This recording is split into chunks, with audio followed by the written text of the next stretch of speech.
गोरखपुर के पादरी बाजार में नीट की तैयारी कर रहे 19 वर्षीय दीपक गुप्ता की बेरहमी से हुई हत्या ने पूरे इलाके को दहला दिया है। हत्या करने वाले तस्करों की हैवानियत यहीं खत्म नहीं हुई। सिर पर वार कर पहले तो मौत के घाट उतार दिया और फिर उन्होंने दीपक के मोबाइल से ही खून से सने कपड़ों में उसकी तस्वीर खींचकर व्हाट्सएप स्टेटस पर डाल दी। यह तस्वीर परिजनों और दोस्तों तक पहुंची तो गाँव में आक्रोश और बढ़ गया। सोमवार देर शाम पोस्टमार्टम के बाद जैसे ही एम्बुलेंस से दीपक का शव गांव पहुंचा, घर के दरवाजे पर चीख पुकार गूंज उठी। मां सीमा बेहोश होकर गिर पड़ी। वहीं छोटे भाई सुरेंद्र दहाड़े मारकर रोने लगे। पिता दुर्गेश गुप्ता, जो कंपाउंडर का काम करते हैं, बेसुध से बार बार यही कह रहे थे कि मेरा दीपक मुझे छोड़कर क्यों चला गया। उसने तो डॉक्टर बनने का सपना देखा था। गांव की गलियों में सन्नाटा और मातम का माहौल पसरा रहा। सैकड़ों की भीड़ उमड़ पड़ी।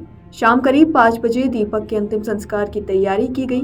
पूरे गांव के लोग घाट पर पहुंचे। हर आंख नम थी।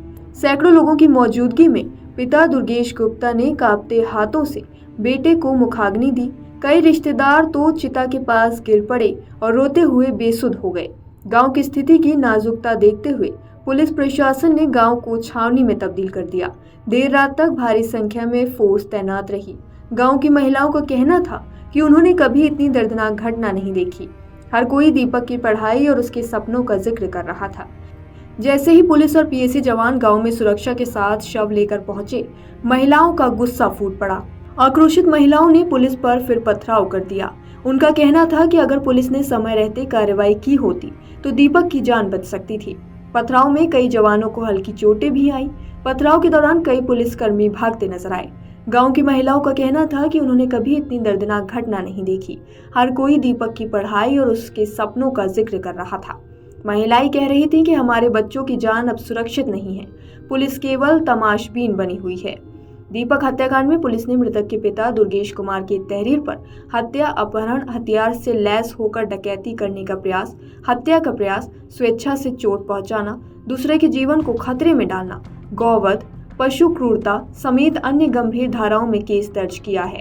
जंगल दूषण चौकी प्रभारी ज्योति नारायण तिवारी, दरोगा सोनालाल, दरोगा Surendra Pal, head constable Shahid Khan, constable Sandeep, Sohan Rajbhar समेत अन्य पुलिस कर्मियों को निलंबित किया गया है। दीपक हत्याकांड में ADG law and order Amitabh Yash के आने के बाद पशु तस्करों की गिरफ्तारी के लिए स्थानीय पुलिस, क्राइम ब्रांच, सर्विलांस के साथ एसटीएफ की टीम को भी लगा दिया गया। इसके साथ ही एडीजी अमिताभ यश टीम के संचालन करने वाले अधिकारियों से भी पल पल की जानकारी हासिल करते रहे। उधर शासन स्तर से भी पूरे प्रकरण का अपडेट देर रात तक लिया गया।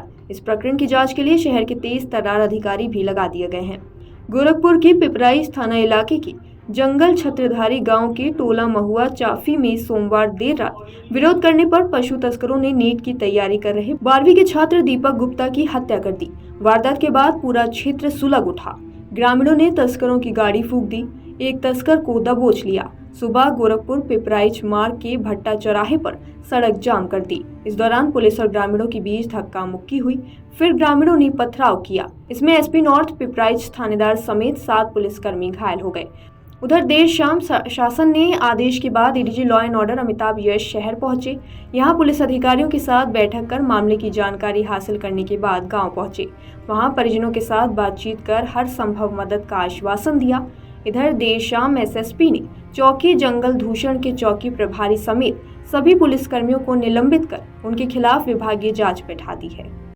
अगर आप ये वीडियो YouTube पर देख रहे हैं तो हमारे चैनल को सब्सक्राइब कर बेल आइकन दबाएं और Facebook पर देख रहे हैं तो हमारे पेज को लाइक करें।